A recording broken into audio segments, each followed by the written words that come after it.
미사일의 태동으로 미사일 고속정이라는 함종이 등장했고, 빠른 기동성과 강력한 미사일이면 어떤 대형함도 격침시킬 수 있다는 미사일 고속정 만능론도 함께 등장했습니다. 저비용에 고효율을 추구하면서 기동성과 은밀성을 가지고 있기에 언뜻 보면 무기로서 정말 완벽하다는 생각마저 들죠. 하지만 걸프전에서 등장한 공격 헬기와 공격 헬기에 장비된 대함미사일은 사실상 미사일 고속정들을 학살하고 다녔고, 싸고 좋은 무기는 존재하지 않는다는 것을 다시 증명합니다. 이 시점을 계기로 미사일 고속정에 대한 환상은 아예 부서져 버렸고, 각국의 해군은 역시 구관이 명관이라고 호위함이나 구축함을 건조하는 게 제일 낫다는 걸 알게 되죠.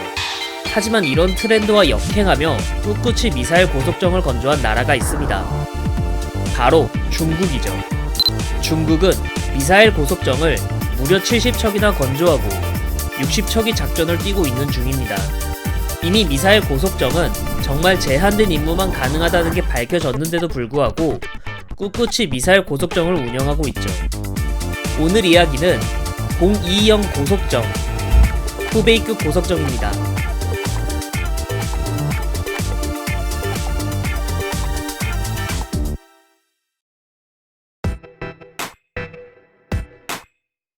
(21세기가) 시작되자 폭발적인 경제 성장에 맞춰 본격적으로 해군력을 팽창하기 시작합니다.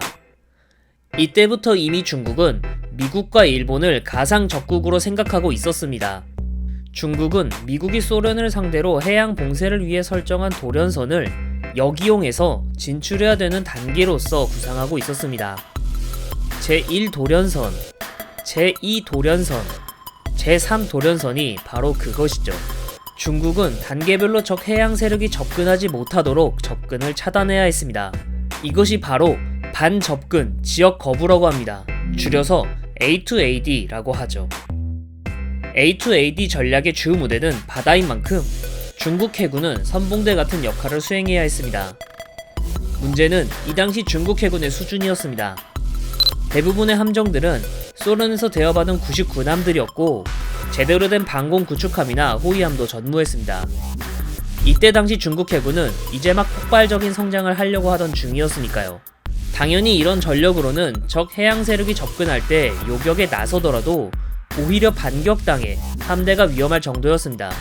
이러다 보니 대만 해협 위기 당시 미 해군의 압도적인 전력이 접근할 때 중국 해군은 지금 7살짜리한테 나가서 마이클 타이슨을 때리라는 얘기냐며 집단 항명을 했다고 합니다. 이 사건을 통해 중국 해군은 미국에 대항하기 위해서는 가장 필요한 건 시간이라는 걸 알게 되었습니다.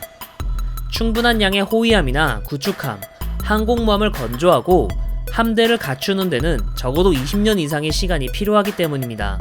일단 자국 영해를 침범하는 적을 상정해 대량의 미사일 고속정을 건조하기로 결정합니다. 고속정은 크기가 작은 만큼 적의 탐지를 피하기 쉬웠고 장비된 미사일은 명중한다면 적에게 큰 타격을 줄 수 있기 때문이죠. 그리고 그 결과로 탄생한 군함이 022형 고속정, 나토 코드명 후베이급 고속정이 2004년부터 모습을 드러냅니다. 후베이급 고속정은 미사일 고속정의 원래 컨셉에 충실하게 맞춰 건조된 고속정입니다. 미사일 고속정은 빠른 속력과 낮은 피탐지성을 바탕으로 적함이 접근하면 유리한 위치에서 미사일을 발사한 뒤 빠른 속력으로 전장에서 도주하는 일격 이탈 전술을 기본으로 깔고 있습니다. 따라서 미사일 고속정은 단시간 내에 최대한 많은 미사일을 쏘고 달아나는 것이 미덕이죠. 먼저 8발의 대함미사일을 장비했습니다. 이 양은 윤영하급 고속함보다 2배 많고 인천급 호위함과 같은 양의 대함미사일을 갖추고 있습니다. 또한 운영 척수도 60척 정도 건조된 것으로 알려져 있어 그 수량도 많습니다. 만약 10척의 후베이급 고속정이 접근해 미사일을 발사한다면 약 80발의 대함미사일을 발사한다는 뜻입니다.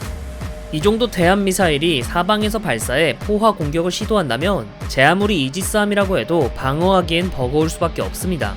그런데도 불구하고 비용은 고속정 10척의 가격이 이지스함 한 척보다 훨씬 저렴하니 수적 우세로 질적 열세를 보완하는 게 가능하죠. 고속정은 공격 성공률을 높이기 위해선 적의 사각에 빠르게 접근하고 최대한 가까이 접근해야 합니다. 이를 위해선 가능하면 스텔시한 선체로 탐지되는 거리를 줄여야 됩니다.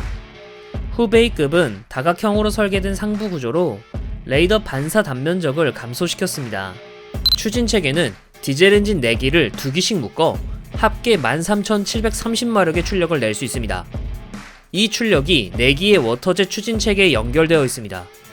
속력 또한 얼핏 보면 최고 속력 35노트로 고속정 치고는 느려 보이지만 쌍동선 구조를 채택해 수중 저항을 최소화했고 폭이 넓어 파도의 흔들림을 최소화해서 오히려 파도가 거친 환경에서도 최고 속력의 변화가 적어 안정적입니다.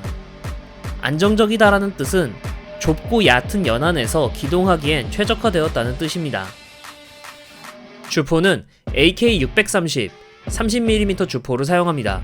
76mm 주포를 사용하는 하야부사급이나 참수리 211 전급에 비해 연약해 보이는 주포이지만 후베이급에 장비된 메인 레이더인 타입 362 레이더와 연동되어 있어서 다가오는 미사일이나 항공기에 대해 최소한의 대공 사격이 가능합니다.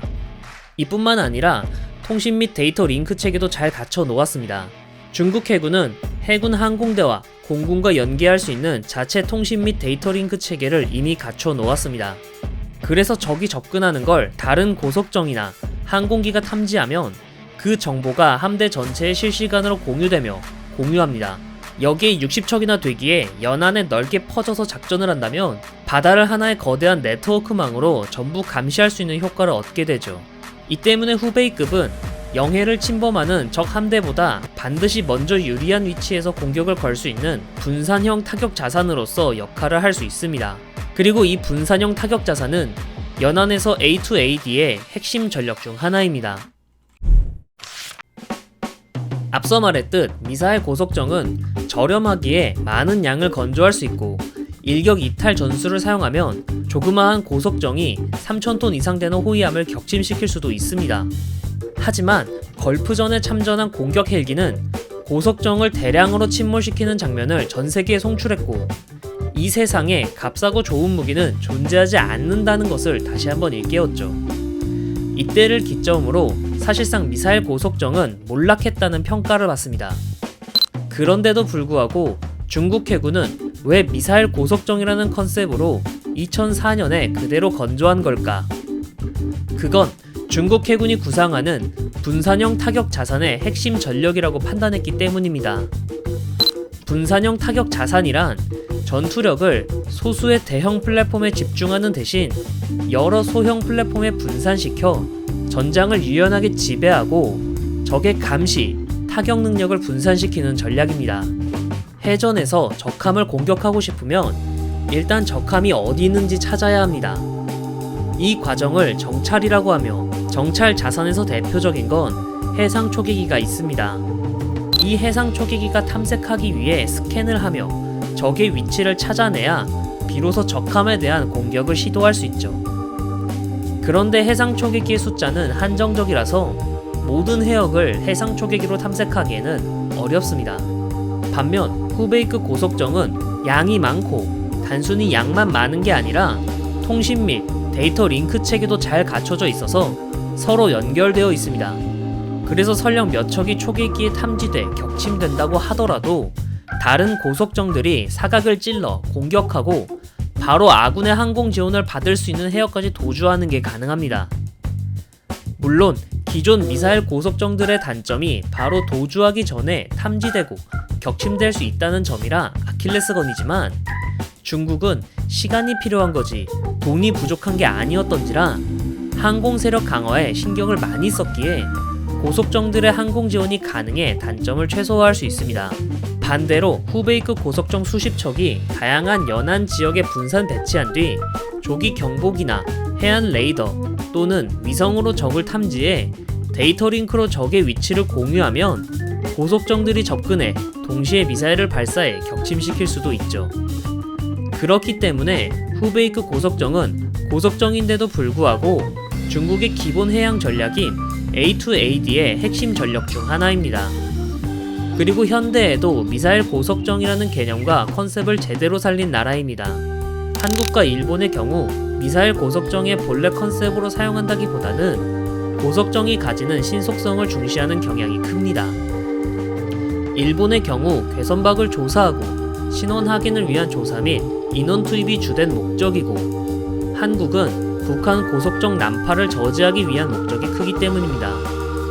간혹 각 나라의 미사일 고속정들을 1대1로 두고 비교하며 어떤 고속정이 더 좋고 어떤 고속정이 더 나쁜지 판단하는 경우가 있습니다.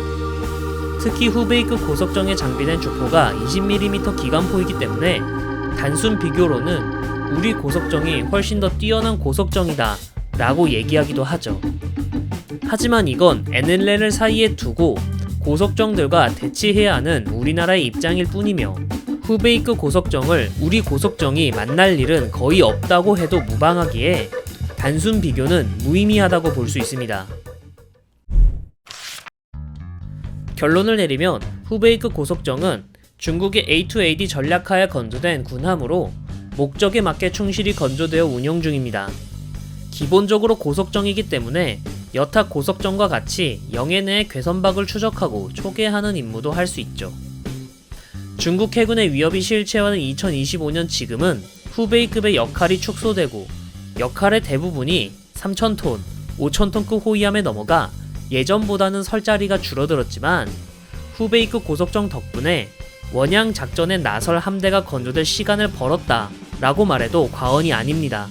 이제 중국은 그 이상인 제2 도련선, 제3 도련선까지 나아가기 위해 말도 안 되는 속도로 팽창하는 중입니다. 이미 한국과 일본의 총 배수량은 아득히 뛰어넘었고 미 해군과 대치할 정도로 규모를 키워나가고 있죠. 우리는 중국군을 은연중 깔보는 경향을 가지고 있습니다. 특히 중국이 마치 이제 와서 수적으로만 규모를 뻥튀기 하고 내실은 다지지 않는다 라는 등의 이미지로만 생각하고 있습니다.